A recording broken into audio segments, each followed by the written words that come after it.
Hello and welcome back to Meet Mozart. I'm Angie, that's Mozart, and this video is actually part of a 4-part series where we're deep diving into the music of Franz Schubert.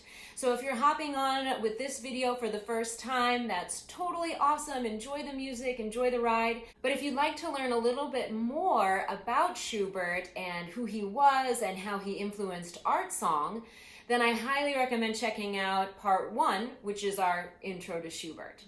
In this video, though, we're going to be focusing on Gretchen am Spinnrade, which was one of Schubert's most famous pieces, and we're going to certainly find out why.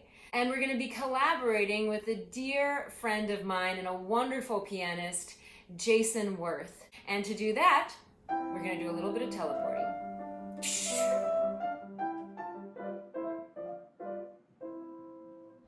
All right, so we have teleported over to Jason's house, Jason's studio, and we're going to be taking a look at 3 of Schubert's most popular, most famous songs. So the first song is Gretchen am Spinnrade, which means Gretchen at the spinning wheel.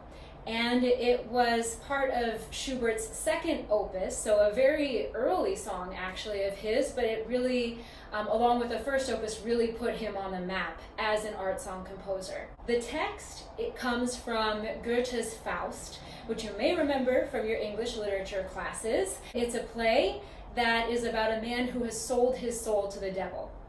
And in this scene, we're actually focused on Gretchen, Faust's love interest. She's just met Faust. She's so in love with him. She's sitting at her spinning wheel, trying to do her work, trying to get things done, but she's so overwhelmed with this passion and this love for Faust that she's finding it very, very difficult to focus and do what she needs to do. And in Schubert's interpretation, I'm going to play Gretchen, and Jason will be playing the spinning wheel. Like Angie says, Gretchen comes from this very famous work, Faust, and it was a poem that was said many times.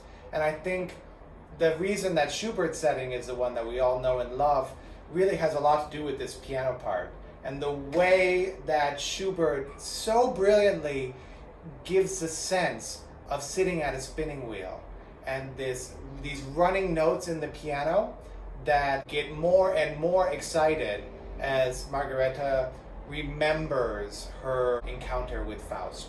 At one point, if you listen closely, you'll hear that she becomes very excited talking about Faust's kiss, and she forgets to keep spinning. The spinning wheel stops, and it has to restart up again.